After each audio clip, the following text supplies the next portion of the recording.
pagi Bu Santi. Gimana kabarnya hari ini? Alhamdulillah sehat. Sehat, alhamdulillah. Ya Bu, izinkan saya ini CGP Angkatan 7 ingin mewawancarai Bu Santi. Saya ingin mewawancara agar Bu Santi ini membagi pengalamannya terkait permasalahan-permasalahan yang telah ada. Jadi pengalaman Bu Santi sebagai wakil kepala sekolah tentang dilema etika dalam pengambilan keputusan, di mana kadang sering terjadi ya Bu ya, keputusan itu sama-sama benar ya Bu ya, jadi kita harus mengambil keputusan yang mana yang lebih tepat gitu Bu ya. Boleh. Ya, yang ingin saya tanyakan, selama ini bagaimana Bu Santi dapat mengidentifikasi kasus-kasus yang merupakan dilema etika atau bujukan moral Bu Santi? Kalau bujukan moral itu ya, kalau kita mengidentifikasinya, bujukan moral itu ada dua. Kalau di mana itu kalau dia benar dan benar itu bujukan moral. Sedangkan kalau dia salah satu benar dan satunya salah, itu dinamakan dilema etika. Gitu ya kalau saya identifikasinya selama ini. Oh ya, baik. Baik Bu Santi, pertanyaan selanjutnya. Selama ini bagaimana Bu Santi menjalankan pengambilan keputusan di sekolah? Di SD kita ya Bu Santi ya, SD 109, untuk kasus-kasus di mana ada dua kepentingan yang sama-sama benar atau memiliki nilai-nilai kebajikan. Oh itu ya. Kalau selama ini saya mengidentifikasinya itu saya mengumpulkan dulu mengidentifikasi masalahnya, kemudian saya mengumpulkan fakta yang ada dulu. Kemudian setelah itu untuk mengambil keputusan yang tepat bagi kedua belah pihak yang bermasalah, saya mengambil mencari solusi untuk bermusyawarah secara kekeluargaan, dan setelah itu baru mencapai mufakat dengan mengutamakan prinsip musyawarah itu sendiri. Iya. Baru kemudian kita dapat menemukan solusinya tanpa merugikan kedua belah pihak. Gitu. Baik Bu Santi, langkah-langkah atau prosedur seperti apa yang biasa Bu Santi lakukan selama ini dalam mengambil keputusan? Selama ini kalau kita ada kedua belah pihak yang bermasalah, kita pertama-tama kita panggil dulu kedua belah pihak tersebut. Kemudian kita kumpulkan data-data permasalahannya di mana, kemudian apa pemicunya, kemudian setelah itu kita cari solusi terbaik dengan narasumber yang ada itu. Kedua belah pihak mencari solusi dengan jalan bermusyawarah dan mufakat, begitu.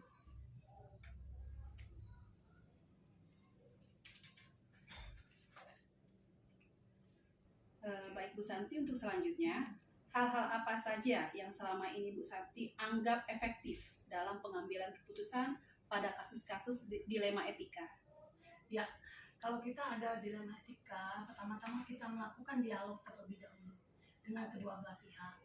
Kita melakukan dialog, kita melakukan pendekatan secara komprehensif, memberikan bimbingan supaya kita dapat menemukan solusi terbaik dari permasalahan kedua belah pihak tersebut. Selanjutnya Bu Santi ingin saya tanyakan, Ya. hal-hal apa saja yang menjadi tantangan dalam pengambilan keputusan Bu Santi dalam dilema etika ini Bu Santi? Ya. Selama saya jadi wakil kepala sekolah di SD Negeri 109 ini, yang saya hadapi adalah bagaimana mencari solusi dari permasalahan yang ada. Nah, kemudian saya cari solusi yang seminimal mungkin resikonya untuk menjadi pemecahan masalah bagi kedua belah pihak yang bermasalah, agar nantinya diselesaikan secara kekeluargaan dan secara mufakat. Begitu.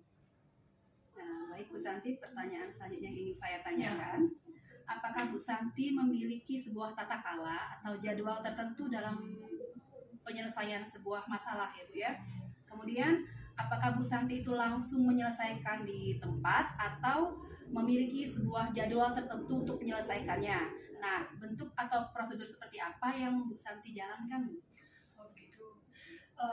Selama saya jadi wakil kepala sekolah di sini, saya sebisa mungkin setiap ada permasalahan yang muncul atau perselisihan yang muncul, saya selesaikan secara langsung di sekolah itu juga. Hmm. Karena lebih baik diselesaikan secara langsung di sekolah, jadi tidak berkepanjangan di belakangnya. Kemudian saya juga memanggil kedua belah pihak untuk menyelesaikan masalah itu secara pikiran terbuka, positif, dan tidak ada emosi di sana. Kemudian mencari solusinya dengan kekeluargaan dan mufakat yang minim resikonya, yang tidak berkepanjangan di belakang. Begitu. Ini Bu ya, Iya. berlarut-larut ya Bu ya. Biar permasalahannya itu tidak berlarut-larut dan tidak ada dendam di belakang. Biasanya kan begitu ya Bu ya. Ya, jadi masalah itu selesai di tempat itu saja. Adakah seseorang atau faktor-faktor apa yang selama ini mempermudah atau membantu Bu Santi dalam pengambilan keputusan dalam kasus-kasus dilema etika ini Bu Santi? Tentu saja Ada banyak faktor yang kita masukkan. Terutama saya setiap kalau ada masalah saya bahas dalam suatu musyawarah, mengambil mufakat dengan melibatkan dewan guru, komite, kepala sekolah. Nah, dengan begitu permasalahan itu bisa diselesaikan dengan tepat, dengan minim resiko, dan dibantu oleh beberapa komite atau dewan guru yang bisa memberikan solusi atau saran terbaik untuk bagaimana masalah itu diselesaikan dengan baik. Begitu. Baik Bu, tidak hanya guru-guru, berarti komite Ya, juga ikut komite dilibatkan harus ya. dilibatkan juga dalam permasalahan tersebut. Apabila itu penting untuk melibatkan komite, kita panggil komite untuk menyelesaikan masalah itu kan. Kita juga minta saran, masukan dari komite apa sebaiknya solusi dari permasalahan tersebut. Berarti seluruh warga sekolah itu dilibatkan Iya, Bu Santi? seluruh warga sekolah bisa dilibatkan. Baik. Baik Bu Santi, ini pertanyaan terakhir ya Bu ya.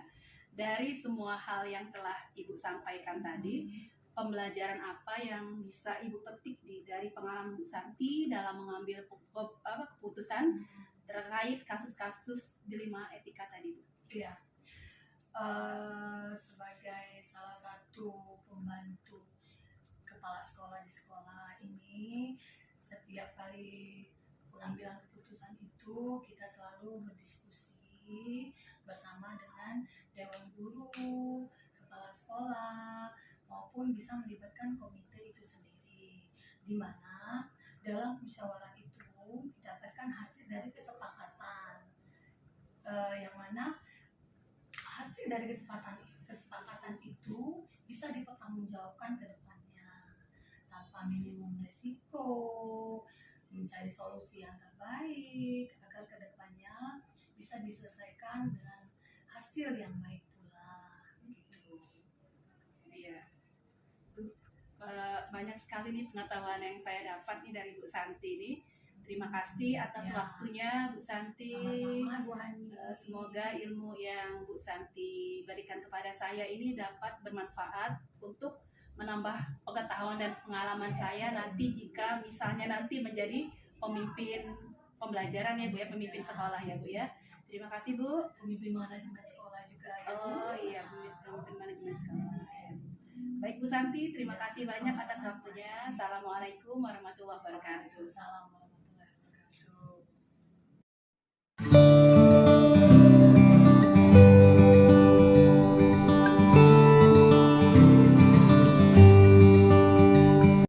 Assalamualaikum warahmatullahi wabarakatuh. Waalaikumsalam warahmatullahi wabarakatuh. Selamat pagi Pak. Selamat pagi Bu. Ya baik Pak, perkenalkan nama saya Hani Widi Oktafarani. Saya CGP Angkatan 7 Kota Palembang. Saya berasal dari SD Negeri 109 Palembang Pak. Jauh. Iya Pak. Banyak. Ke sini jauh. Rumah di? Rumah di Perumnas Pak. Waduh. Iya Pak. Apa yang bisa Pak bantu? Ini Pak, saya ingin Bapak berbagi pengalaman dan pengetahuan. Bapak sebagai kepala sekolah SD Negeri 204 Palembang ya Pak ya. Iya betul. Untuk membagi pengetahuan dan pengalamannya pada saat Bapak mengambil keputusan di mana keputusan itu misalnya sama-sama benar itu Pak yang menyangkut dilema etika. Iya Pak. Oke. Iya Pak. Kalau dibilang sama-sama benar itu susah memang. Karena ada yang harus dipikirin tuh. Nah, misalnya kayak gini, dilemanya tentang kedisiplinan nih. Kita kan kalau secara aturan lah 40 ya. Iya Pak. 40. Pada awal-awal masuk sini dulu 40 itu banyak kali dulu. Tapi seiring dengan jalannya waktu, Bapak membuat semacam Tuhan mempertegas aturan bahwa seorang pegawai terus masuk jam 4. Kalau bukan mereka telat jam 7 lewat enggak, tapi mereka kadang jam 7 datangnya karena aturannya seperti 40 itu. Pelan-pelan menegakkan aturan itu, dan alhamdulillah sekarang sudah jauh lebih baik ya, jauh lebih baik.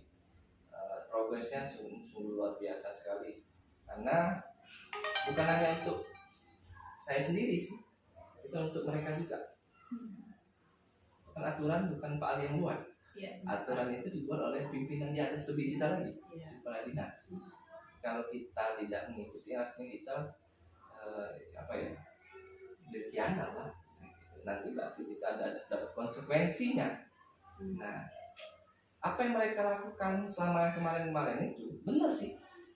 Mereka sesuai jam 7 nih, itu benar. Tapi secara aturan salah. Itu tadi benar menurut mereka, tapi secara aturan salah. Ya, jadi sama benar-benar lah. Benar-benar. Iya. Tapi Pak Ali juga tidak serta-merta langsung ya menegakkan aturan itu. Jadi saya harus mengintrospeksi diri dulu. Kenapa?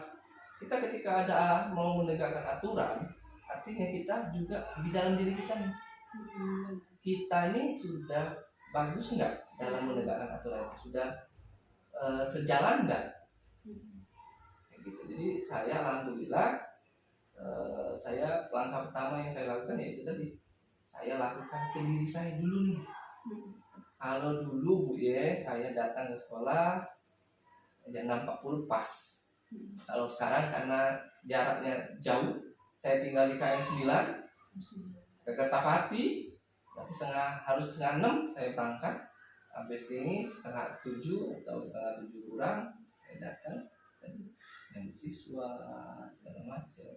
Itu luar biasa. Alhamdulillah dengan apa yang kita lakukan itu kan pasti ditiru. Menurut saya pimpinan itu tidak boleh hanya lewat lisan saja dan tidak tunjuk saja, tapi lewat perbuatannya itu sudah jauh lebih bagus. Ladan,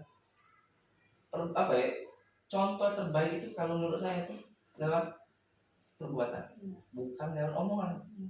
Kalau lewat omongan, mungkin hari ini oke, besok belum tentu. Ya enggak? Seperti itu. Gitu ya Pak ya. Jadi kalau misalnya kita ingin menerapkan suatu aturan itu kita harus menerapkannya dulu di betul dari diri kita. Makanya di modul kita pertama kali itu ada apa? Mulai dari diri. Iya, benar. Artinya diri kita dulu. Ya, jadi baru ke orang lain. Tergerak dulu ya Pak ya. Tergerak dulu, baru menggerakkan. Orang lain. Betul sekali. Baik Pak ya, saya bertanya Ya, selanjutnya.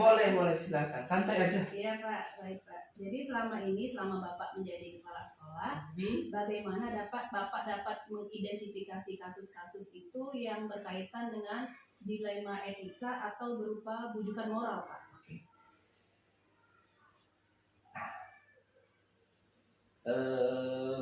Dilemanya kayak gini. Kita mau negain aturan, tapi terkadang kita dalam satu sisi kita harus juga ada rasa empati. Iya benar Pak. Kita harus cari tahu dulu nih, kenapa orang ini bisa begini, kenapa dia nggak bisa nampak dulu nih, enggak? Kita harus cari tahu dulu asal musababnya, enggak? Ya kita cari tahu kenapa, terus baru menurut saya kita panggil lah beberapa orang. Beberapa orang ini guru-guru senior yang sudah, bukan senior secara usia ya, yang sudah lama di sini, yang tahu dengan guru-guru, ya kita tanyain dengan mereka kenapa bisa terjadi seperti ini. Ada yang mungkin, Bapak biarlah Pak, itu kan ada anak kecil. Ini sih dilema kan? Dilema kita. Biarlah Pak, ini jam 7 aja biar. Di situ kita mulai berpikir, oh berarti dia anak kecil. Terus tanyain lagi selanjutnya, Pak selama ini dia nggak masalah Pak, ini segala macam. Karena ada anaknya masih kecil yang butuh perhatian dia datang ke besok paginya Pak. Nah, di situ timbul dilema lagi, ya kan? Nah, Ada rasa kasihan. ada rasa kasih empati Empati kita. tadi. Kita nggak bisa membuat aturan yang menurut saya sih ada tempat-tempatnya lah. Ya. Kita sharing ini satu sudah, satu lagi sudah dapat nih, buat kemasan sudah dapat. Terus yang saya lakukan selanjutnya, saya baca buku. Takutnya saya salah. Apa yang saya sampaikan nanti salah. Apa yang saya penegasan sama guru itu salah. Kalau menurut saya nggak boleh. Jika kita ngomong sama guru itu salah tidak boleh. Jadi A ya harus A, nggak boleh berubah jadi lain. Ya, buku referensi, tanya-tanya sama teman yang lebih senior lagi, kepala sekolah senior, yang menurut kita teladan lah bagi kita, bukan yang gimana ya. Tanya dengan mereka, baru oh kita sudah tahu nih solusi terbaik saja. Baru kita panggil.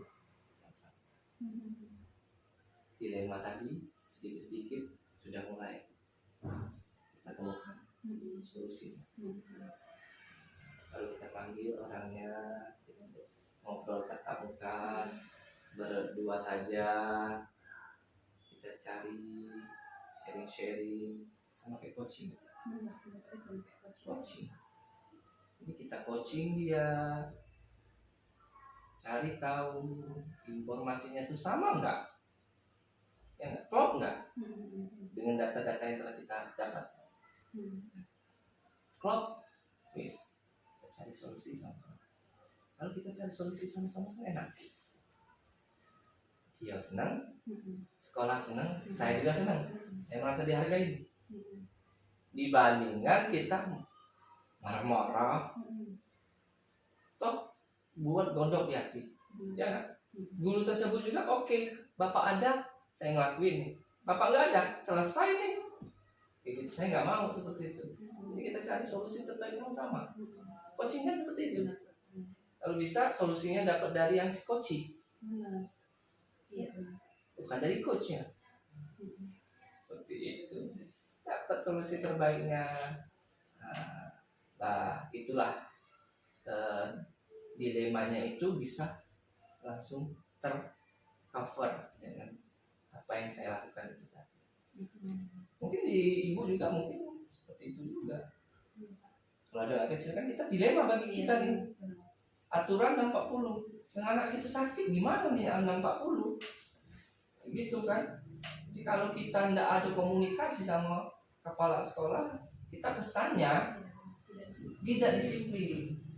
Seperti itu.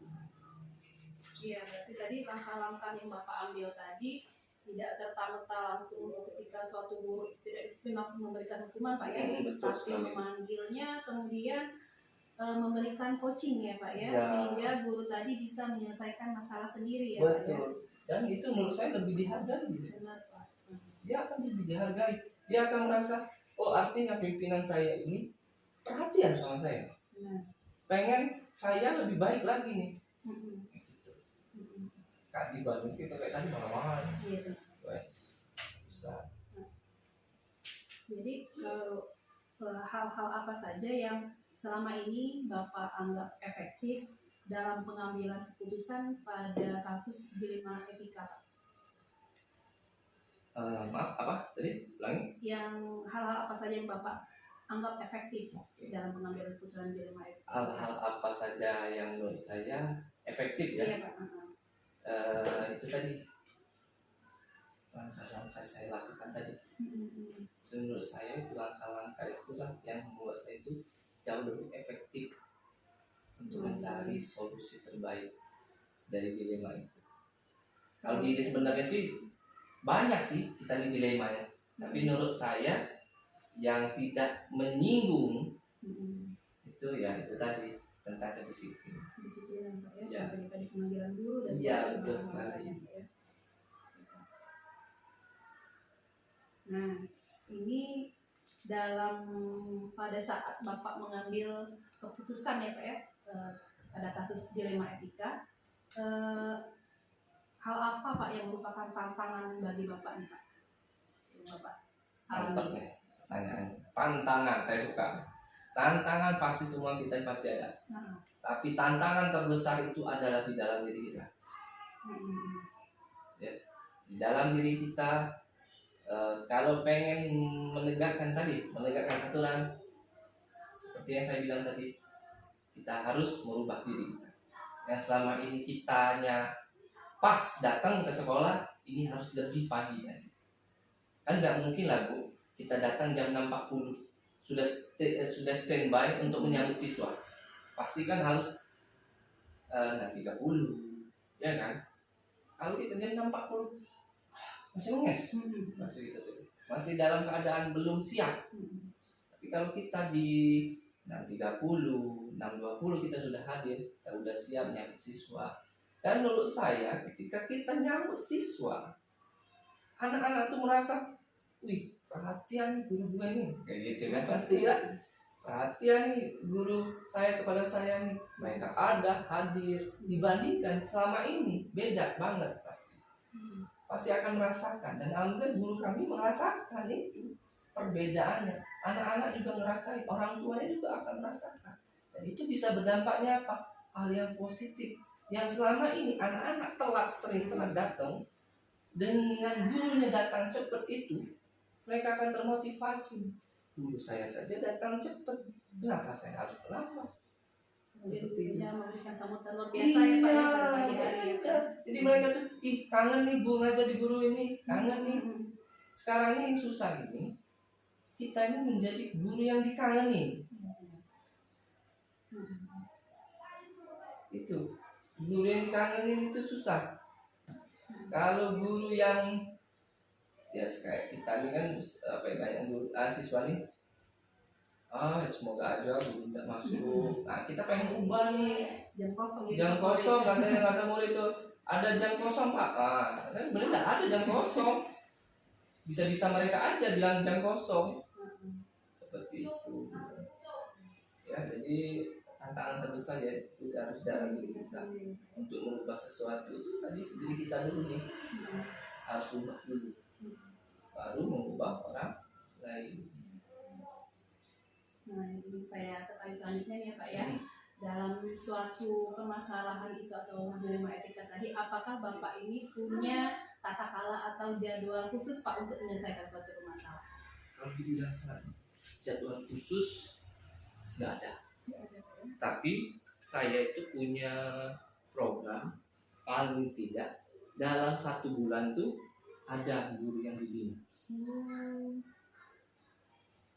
Itu mau kasus apapun itu, mau kasus siswanya kayak saya siswa kurang masuk ya, karena saya meminta kepada rekan-rekan guru untuk melihat mengecek keadaan siswanya setiap bulan, dan itu harus dilaporkan semua yang salah saya.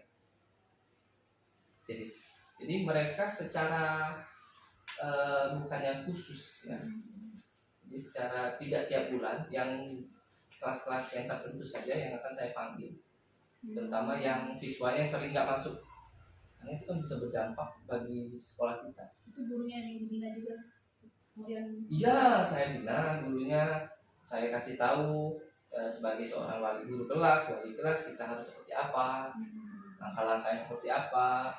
Ya, yang pasti ketika anak itu tidak masuk, saya bilang sama mereka, selalu bilang sama mereka, kita harus ada salah satu namanya home visit. Ya, kalau di SMP itu ada namanya guru BK, jadi guru wali kelas bekerja sama guru BK, home visit ya. Kalau kita di SD ini nggak bisa, karena kita nggak ada BK. Artinya guru kelasnya itulah yang berperan penting dalam mendidik, membina anak itu tersebut.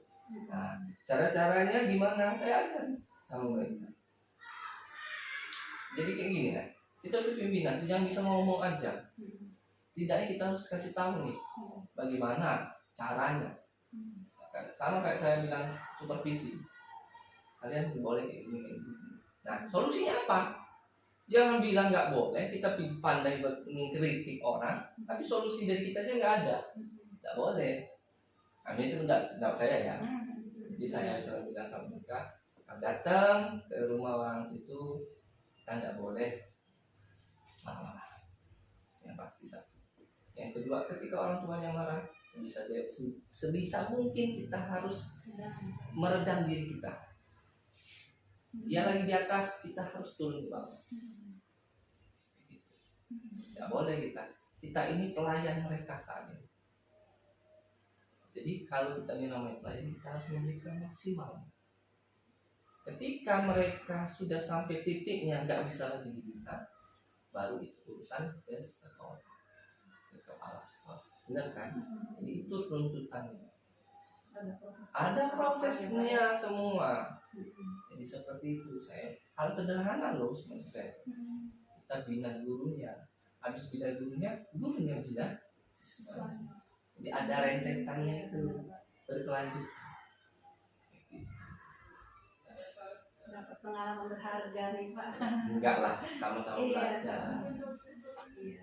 Jadi kalau selama ini saya belum pernah Pak itu ke sekolah-sekolah untuk melakukan pembinaan langsung ke rumahnya Pak.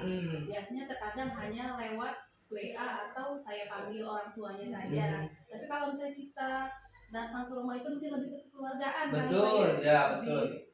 Nyaman. Lebih nyaman. Karena kita tuh ya, ketika kita datang ke rumah siswa kita, feel-nya tuh dapat banget. Kita tahu kondisi rumahnya, Pak ya. Kenapa dia mesti nggak masuk? Wajar, rumahnya jauh. Karena anak kita ini kan jauh-jauh nih, rata-rata yang sering nggak masuk jauh-jauh. Mereka tuh tinggalnya di pinggir sawah, sebelah sawah kayak gitu ya. Kalau hujan, banjir, susah untuk ini, becek segala macam. Nah itu kita perlu bisa empati kita juga.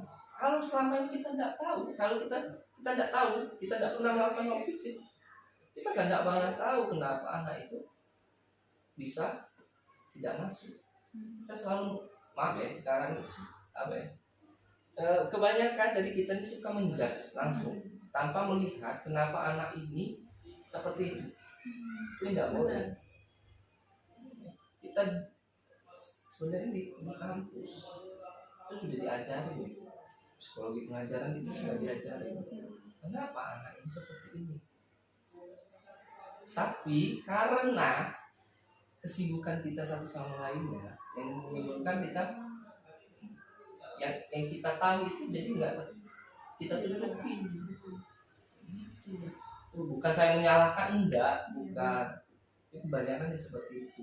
Jadi saya sering bilang sama guru, saya di sini saat ini kita banyak murid. Apakah banyak murid lagi?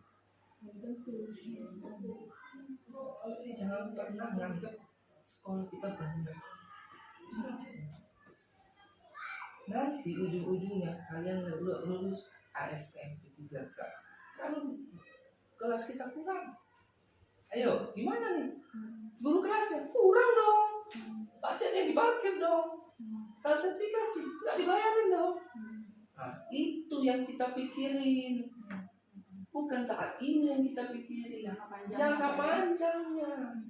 Jadi ketika kita memberikan pelayanan yang terbaik, berbondong-bondong lu orang mau sekolah kita. Fisik bisa kita bangun dengan simsalabim. Tapi pemberdayaan SDM, pembenahan SDM, perbaikan SDM itu tidak bisa simsalabim.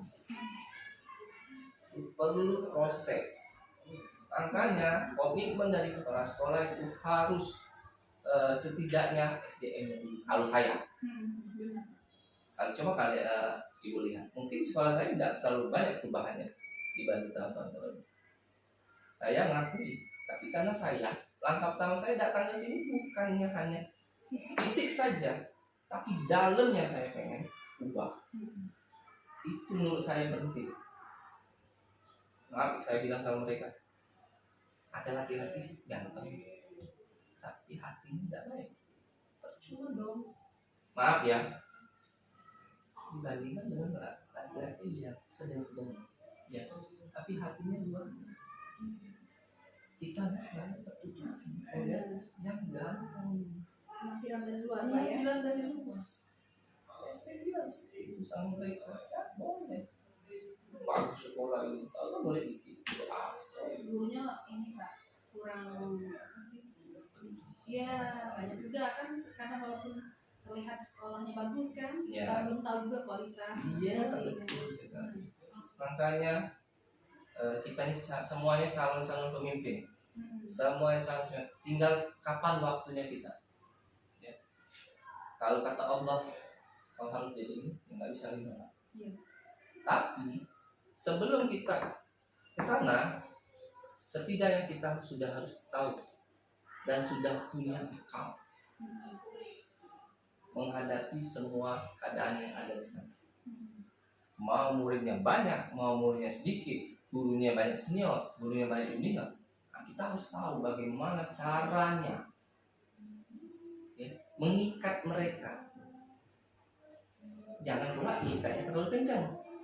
Kalau terlalu kencang, mati, enak, pingsan. Kalau ada waktunya kita kencang, ada waktunya kita apa istilahnya itu longgar, Tarik ulur Pak ya. tarik dulu kayak gitu. Kayak bayangkan kalau ditarik paksa Oh, udah. putus. Ya. Jadi seperti itu. Saya kan selalu dalam diri saya harus seperti itu. Jadi ibu sebagai guru harus memberikan yang terbaik dalam hidup. Jangan mentang-mentang sekolah itu mereka nggak bayar, kita jadi sebatas apa ya, saya itu zolim. Karena bagi saya kayak gini ya, kita udah digaji negara, mereka sudah siap pula. Artinya kita punya kewajiban melebihi guru yang biasa. Ya. Kalau guru yang biasa, ya kita hidupnya biasa-biasa aja. Coba deh bandingkan aja. Guru yang selama duduk diam segala macam biasa, pasti seperti itu. Dibandingkan guru yang aktif, pasti beda. Yang istilahnya terdorong dari hatinya cukup pelatihan ini. Iya, benar sekali. Datang pulang itu beda. Beda sekali caranya. Tidak bisa kita samain. Beda sekali. Mungkin terasa di ibu sendiri. Rekan kerja kita, meskipun gurunya sama jenjang, kelas 5, tapi 5 kali beda. Iya benar. Ada yang sekedar baca, latihan. Menuntutkan kualitas. Benar, benar. Tapi tidak tahu esensinya itu seperti apa. Makanya saya sering bilang sama yang baru lulus P3K, jangan pernah kufur nikmat. Ya. Ketika kita sudah lulus, artinya sudah dipercaya sama Allah, sama Tuhan yang Maha Esa, kita harus sering merefresh diri kita dengan hal-hal yang baru. Nggak usah pikirin kita bakalan jadi apa, ya kan? Tapi lalui nikmatin. Itu dulu penggerak. Banyak sekali kita ilmu itu. Ya, itu banyak sekali yang saya dapatin juga di sini. Dulu penggerak itu banyak sekali ilmu saya. Masuklah bagaimana cara kita mencari solusi dari dilema etika yang kita hadapi. Terkadang benar-benar, itu luar biasa, itu bingung. Kalau benar salah masih enak, kita sudah tahu pembandingannya. Kalau benar-benar itu, apalagi kayak saya bilang tadi, mereka itu kata benar semua. Nah, tinggal kita cari kebenaran mereka itu kenapa, apa. Gitu. Bisa kita mengeneralkan, tidak bisa. Antara single dengan yang sudah berkeluarga beda. Kalau dia lewat jam 6.40, 6.45 atau 6.50 sudah luar biasa perubahannya. Yang selama ini jam 7, jam 10, jam 5 ada perubahan. Gak ada yang lebih baik. Kita kan nggak tahu ke depannya. Oh, ujung-ujungnya pas. Ada berusaha ya Pak. Sudah usaha. Itu yang penting. Usaha tuh. Dibanding kita ngumpet-ngumpetan. Iya. Selama ini kita ngumpet-ngumpetan. Telat datang, langsung masuk ke kelas. Nggak aman. Sebenarnya guru tuh nggak tahu. Guru kepala sekolah tuh nggak tahu ini. Nggak tahu. Tinggal aja kitanya. Gitu. Tapi jangan merasa kita karena diawasi oleh kepala sekolah kita tuh merasa gimana. Harusnya kita tuh merasa bangga. Guru kepala sekolah kita care sama kita, perhatian sama kita. Kadang guru ini susahnya ketika diawasi canggung. Diawasi Terpantau terus Pak ya. terpantau terus. Dan pastikan tidak enak, memang tidak enak dipantau.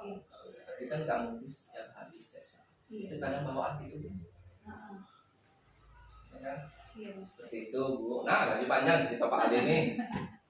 Apa Pak? Ini berbagi pengalaman. Iya. Nah ini Pak, kalau misalnya selama Bapak mengambil keputusan ini, adakah faktor-faktor yang mendukung Bapak Pak? Faktor-faktor pendukung tadi tantangan ya. Iya benar Pak. Faktor-faktor pendukungnya. Kalau faktor-faktor pendukung, salah satunya mungkin orang ya. Orang ya. Jadi saya sebelum mengambil suatu keputusan, saya selalu melibatkan orang lain untuk saya mintai pendapat sebelum saya mengambil suatu keputusan. Ya, sudah orang itu kita cari dari mereka permasalahannya itu apa, dari yang misalnya ada si A nih ada masalah nih, kita coba tanyain dengan yang lain. Ya, lebih senior kata saya tadi ada masalahnya kenapa biasanya. Ini dia. Saya korek. Saya koreknya 2 atau 3 guru saya kan panggil. Kalau satu orang saya nggak bisa ngambil. Benar. Dari Satu sudut pandang aja nggak bisa. Saya harus banyak sudut pandang saya harus cari. Baru saya sudah selesai korek-korek itu, jadi saya bilang saya baca buku. Saya cari referensinya, saya tanya-tanya juga sama rekan-rekan guru kepala sekolah yang lain yang jauh lebih senior yang menurut saya cakap dibanding saya ya, dibanding lain juga lebih hebat lah gitu. Berpengalaman dalam membina ya, bukan pengalaman dalam jadi kepala sekolahnya. Kalau jadi kepala sekolah banyak, tapi kalau membinanya itu susah. Tidak semua kepala sekolah seperti itu. Saya tanya, sudah baru saya permasalahan yang dulu masalah tadi saya ambil baru. Kalaupun tak bisa cari solusi terbaiknya, ya mau tidak mau kita ada tempat yang lebih tinggi, kita ke atas, ya enggak? Ke dinas dong. Ya kalau nggak bisa lagi, harus ke dinas. Artinya apa? Pasti kepala sekolah sudah nggak bisa lagi. Mentolerir, dinas yang harus membina. Tahapannya, iya. Nah, orang-orang inilah yang menurut saya yang mendukung saya. Ya, orang-orang yang di dinas itu, ya kalau kita guru, berarti dan kami GTK dong. Dia yang lebih berhak, ya enggak? Nah, seperti itu. Berarti bukan pendukung untuk cheerleader ya. Iya, berarti kan pengambilan keputusan itu tidak serta-merta kita langsung mengambil keputusan, tapi Ya, melibatkan banyak orang terus bertahap. Bertahap, betul. Kita butuh waktu, nggak bisa langsung. Iya. Nah, ini pertanyaan terakhir ya Pak ya. Boleh. Dari semua hal yang sudah Bapak sampaikan tadi ini, saya ingin pembelajaran apa yang sudah Bapak petik dari bermacam kasus tentang dilema etika yang sudah Bapak alami? Pembelajaran yang saya dapatkan yang pasti kerja harus ikhlas. Selanjutnya sabar, terus istiqomah dan bersyukur. Itu selalu saya tanamkan. Jadi setiap yang saya dapatkan itu semua komponen itu harus dilibatkan. Saya ambil contoh, kalau kita tidak ikhlas jadi kepala sekolah susah ya. Kalau kita tidak sabar jadi kepala sekolah susah juga, apalagi istiqomah. Apa yang sudah kita buat kalau kita tidak istiqomah percuma aja, balik lagi seperti semula. Yang itu yang susah istiqomahnya. Jadi kita nih pengen anak kita ini punya ilmu dunia, punya ilmu akhirat. Apalagi kita pondasi SD. Kalau TK itu menurut saya bukan pondasinya anak-anak. Kalau namanya TK, taman kanak-kanak, tempat bermain, sosialisasi, tempat belajar mereka yang sebenarnya itu ada di SD. Jadi kita tanamkan pondasi secara benar-benar. Jadi kalau kita tidak istiqomah susah. Saya ambil contoh sholat duha. Kami alhamdulillah setiap hari Jumat ada pelaksanaan sholat duha, yasinan bersama, terus kalau siang itu yasinan bersama sama sholat zuhur berjamaah. Itu kalau kita lakukan, tidak lakukan secara istiqomah, udah bulan ini diakuin sudah itu selesai, nggak ada lagi. Tidak menjadi budaya positif. Iya, tidak jadi budaya positif. Sederhana loh, hanya sebatas sholat. Tapi dengan sholat itu menurut saya akan jauh apa ya istilahnya itu merubah siswa. Kalau mereka sudah kenal nama sholat, jadi rangkaian sholat itu aja udah bisa kita tahu. Kalau kita ambil dulu artinya sudah mulai bersama. Tahapan-tahapannya sudah tahu. Di situ mereka belajar. Dan selama ini mungkin di rumah tidak pernah sholat, di sekolah di sholat. Tidak pernah ngaji, di sekolah di ngaji. Yang selama ini tidak sholat sunnah Pak ya? Iya, jadi sholat sunnah. Jadi mereka tahu ada sholat duha namanya. Selain sholat wajib. Karena anak-anak sekarang ini apalagi habis pandemi, pergeserannya itu luar biasa sekali ke negatifnya. Apalagi udah gadget ini luar biasa. Itu harus kita redam. Ya tadi kegiatan-kegiatan agama. Seperti itu Bu. Terima kasih banyak nih Oh, Pak yes. atas segala ilmu dan pengalamannya. Sama-sama. Semoga yang telah Bapak bagi pengalaman ini yang Bapak utarakan ini menjadi bekal saya ya Pak ya. Ya, amin. Mungkin tidak tahu kedepannya kami semua guru penggerak ini akan menjadi pemimpin sekolah. Iya, ya, Pak, ya. betul. Yang pasti satu hal, pemimpin pembelajaran. Benar Pak, pemimpin pembelajaran minimal di kelas kita sendiri ya Pak. Jangan sampai kita masih maklah, Iya. maklamo. Iya benar Pak. Jadi tidak boleh. Iya. Jadi ketika kita udah guru penggerak, kita harus tahu yang maklah itu tidak boleh lagi nih, yang hanya ceramah doang nggak bisa lagi nih, yang tugas ibunya atau gurunya di kantor ngobrol tidak ada lagi kayak tidak jangan. Anak-anak kritis loh. Iya benar. Anak-anak dan orang tua juga Pak Iya. sekarang Pak. Banyak kritis. Mereka tuh pengen pakai hemat, tapi pengen komplit. Iya benar. Galau-galaunya kita back up. Iya benar. Itu kadang tuh kita tuh aduh gimana nih ribet. Nah, tapi setengah komplit aja kan nggak masalah sebenarnya. Kita ngubah itu. Bertahap. Itu dari tapi juga dari mulai dari diri kita sendiri. Mau nggak kitanya. Jadi jangan sudah sampai 6 bulan berubah nih kita nih. Habis itu tidak istiqomah. Benar. Nggak boleh lagi. Seperti itu. Banyak cerita kita aja. Baik Pak, terima kasih banyak atas waktunya ya Pak ya. Siap. Ya Pak. Saya akhiri, wassalamualaikum warahmatullahi wabarakatuh. Waalaikumsalam warahmatullahi wabarakatuh. Terima kasih.